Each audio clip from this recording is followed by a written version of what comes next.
kulan lagaga hadlayay dardargelinta waxbarashada oo loo qabtay maamulayaasha dugsiyada gaarka loo leeyahay deegaanka ayaa ka qabsantay magaalada Jigjiga madashan uu soo diyaariyay xafiiska waxbarashada dowladda deegaanka Soomaaliland ay ka soo qayb galeen agaasinka waaxda horumarinta dugsiyada deegaanka iyo maamulayaasha dugsiyada gaarka loo leeyahay ayaa lagu gorfeynayay sidii loo dardargelin lahaa waxbarashada iyadoo laga duulayo qorshe ay xukuumaddu qaadatay horumarinta waxbarashada jiilka si loo helo waxbarasho tayo leh loona soo saaro jiil ku hubaysan aqoon kulanka ayaa inta uu socday waxa la isku meel dhigay in kor loo qaado tayada waxbarashada si natiijo wanaagsan looga keeno imtixaanka heer qaran agaasinka waaxda horumarinta dugsiyada deegaanka ugaas Fuad ugaas Caafi oo warbaahinta deegaanka ee SR TV la hadlay ayaa nooga warbixiyay ujeedada kulankan iyo natiijooyinka laga filanayo inay ka soo baxaan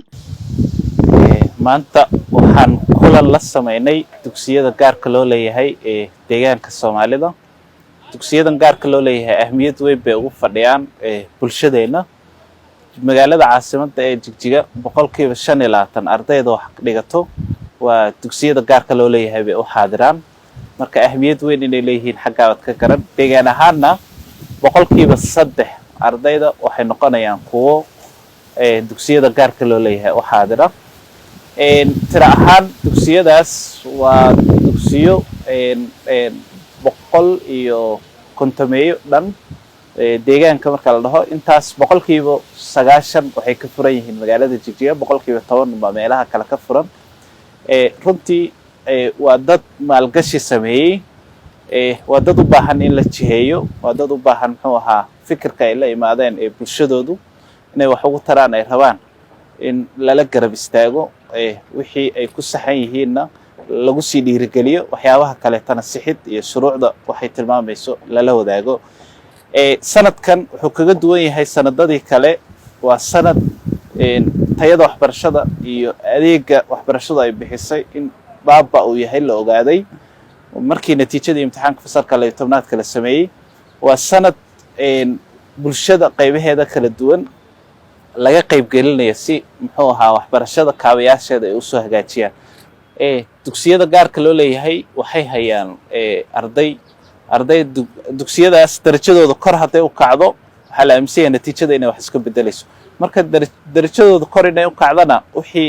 maalgashi ay sameyn karaan iyaga inay geliyaan wixii kalena ay bulshada la kaashadaan qaybaheeda kala duwan dal iyo dibadda joogan haday rabaan marka waa qayb bay ka yihiin website-ka wasaaradda waxbarashada federaalka ay diyaarisay dugsi dawli ah iyo ku private labadaba way ku cad yihiin labadooduna dawladda maamusho isbedel in laga sameeyana waa wax muhiim ah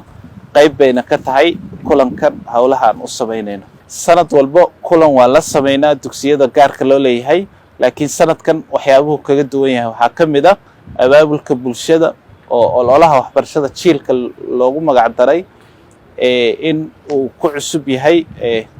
iyo kaga duwan yahay shirarkii hore dhankooda maamulayaasha dugsiyada gaarka loo leeyahay ayaa sheegay inay ka go'an tahay dadaalada lagu horumarinayo waxbarashada halkan aan ka soo qayb galay dhammaan waxaan u dhanahay dugsiyada bareefadka ee deegaanka ayaan ka koobanahay maadaama oo lagu jiro sanadkii cusbaa 2016 waxbarashadu ay bilaabanayso waxaan dhiirigelinaynaa kulankuna uu ku saabsan yahay waxbarashada noocii loo dardargelin lahaa loo tayeyn lahaa kor loogu qaadi lahaa waxbarashada deegaanka guud ahaan ilmaha yaryar iyo kuwa waaweyn KG laga soo bilaabay ilaa 12aad si ay u noqdaan arday tayo leh si ay u noqdaan arday deegaanka wax ku soo kordhiya sidoo kale waxaa laga hadlayaa barayaasha iyo qaabkii iyaga laftooda loo dardargelin lahaa qorshayaashoodana loo cusboonaysiin lahaa sidoo kale waxaa laga hadlayaa wixii dhaliilo ah iyo wixii waxbarashada ku keenaya hagardaamo ama tacaddi sidii loo sixi lahaa dhammaanna la isula jaan qaadi lahaa geedi socodkaasina uu wanaagsanaan lahaa si ay u noqdaan deegaanka ardayda wax ka baranaysa iyo maamulayaasha iyo barayaasha dhammaantoodba baris barashada barnaamijka la yiraahdo si loo tayeyn lahaa korna loogu qaadi lahaa kulankan maanta ay noo qabtay xafiiska waxbarashada heer deegaan waa qiimeyn guud oo lagu sameynayo sanad dugsiyeedkii dhammaaday 2015 tirsiga Itoobiya oo iyo diyaar garowga loo diyaar garoobayo 2000 sanad dugsiyeedka 2016 marka waxyaabihii de macluumaadna uu kala maqnaa in maaragtay xogihii dhinaa la soo dhameystiro sida roostarradoo kale in maaragtay waxyaabihii sanad dugsiyeedka hadda la soo dhaafay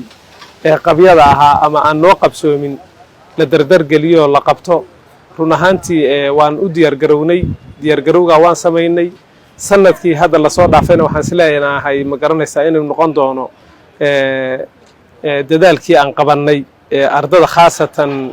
qalin jabinaysa 12aadka 8aadka 6aad deegaankeennu muusan lahayn in maaragtay ay natiijo fiican ka deegaan ahaan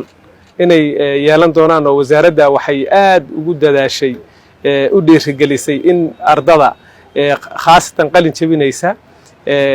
ma garanaysaa dadaal dheeraada loo sameeyo marka labada gelinba way soo noqonayaan sida 12aadka oo kale 8aadka oo kale labada gelinba waxaan u samaynay ama make-up galaas oo sabti xadda ay soo noqonayaan ama 12aadka oo kale labada gelinba toddobaadka dhan ee wax la baranayo ay soo noqonayeen iyo maktabaadka loo diyaar gareeyay iyo shaqaale dheeraad oo macallimiin kabis ah oo aan u samaynay marka geedi socodkii kale waxbarashada